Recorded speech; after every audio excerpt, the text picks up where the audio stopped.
Hi, this is Amanda Soper, and I'm doing my ethical film review on Schindler's List. Schindler's List is a morbid movie about the unethical actions of the Nazi Party towards the Jewish community. It was originally directed by Steven Spielberg and released in 1993. Schindler's List was dedicated to the time period of World War II from 1939 to 1945. The movie begins in 1939 in Germany. Germany was in the middle of war and had a new chancellor, Adolf Hitler. Hitler became the ruler of the Third Reich of Germany and established the Nazi Party. After World War I, German leaders were forced to sign the Treaty of Versailles Agreement, which ultimately forced Germany to demilitarize their entire military. They had to concede the number of territories they took over and were forced to give up German colonies. They also had to sign a war guilt clause, which forced them to take responsibility of the war and pay reparations. Hitler convinced the German society with the influence of his Nazi army with propaganda, as you can see pictured. He would blame the economy or anything that bad had happened onto the Jews. He used propaganda with the smiling children, with waving the Nazi flags to promote the great things he was doing and to blame the Jews because he believed in a master race. The Nazis began to humiliate and further discriminate the Jews more than through propaganda. Jews were forced to wear badges, yellow badges on their arms with the Star of David, so the public knew that they were Jewish. Their businesses were ruined and they were harassed, and they were soon taken from their homes and moved into rundown neighborhoods called ghettos. The Nazis treated Jewish people like animals. They were brutal and heartless. They did not care about their well-being as they grabbed them from their homes, herded them into the streets, into ghettos, or onto trains. The church in the movie, it was not relevant at all. There was no mention of church leaders or the church or the faith. In actual history in Germany during the Holocaust, notions of modernity were more popular than Christianity. Many church leaders were unable to distinguish Christian truth from popular falsehood. The masses of the baptized could not distinguish Christian hymns from Nazi party songs.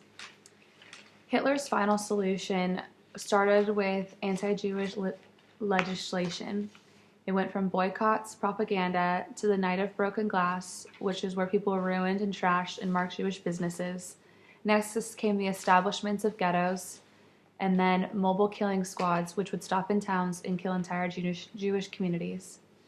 From the ghettos, Hitler believed that the Jews needed to be annihilated completely, and all the Nazis began to systematically deport the Jews all over to 6 different extermination camps. These extermination camps or concentration camps were designed to kill and carry out mass genocides of the Jewish people.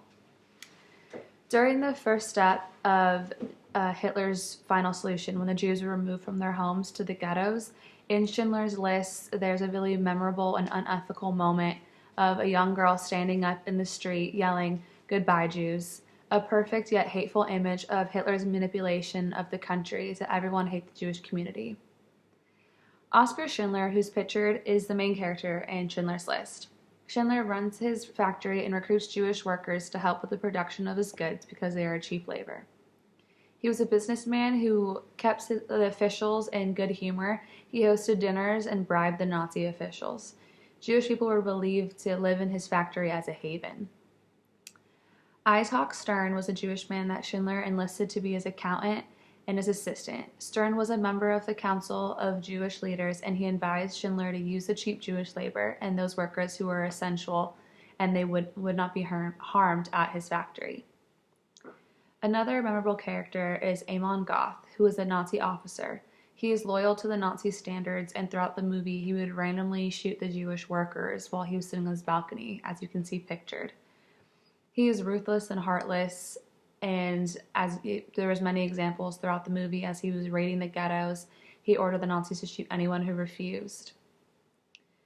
There was, however, some Christian leadership in the movie. Christian leadership does not necessarily need an army, for example, like Hitler. They just need loyal followers. Just because there's an army does not make them a good one or a religious one. As good in states and tribes, that only a few followers can cause a change in Christian leadership. As a leader matures in the areas of Christ's doctrine and other than that, the person leads from who he or she is rather than from the position. Stearns invokes that the question leaders must ask themselves before making actions or giving orders is, what would Jesus do? Or WWGD. Servant leadership. Servant leadership is used to bring humility and peace because they were equated with biblical leadership. Servant leadership focuses on being a servant, and that can distort the task of leadership. Instead, there are a few perceptions of leadership. First perception is being focused on being a servant, and that can be thought as weak, such as Schindler. Second, the servant leader idea underestimates the need for accountability in leadership.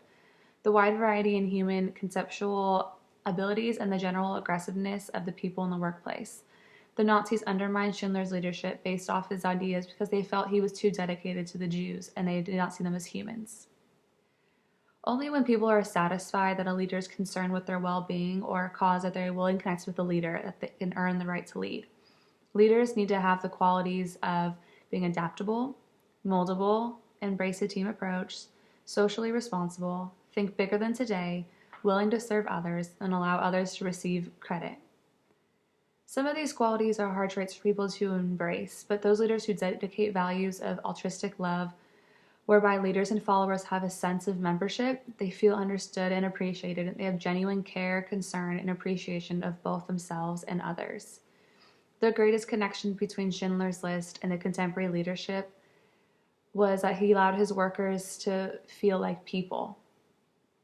Different leadership types that are commonly used are transactional and transformational, which they were built around leadership perceptions.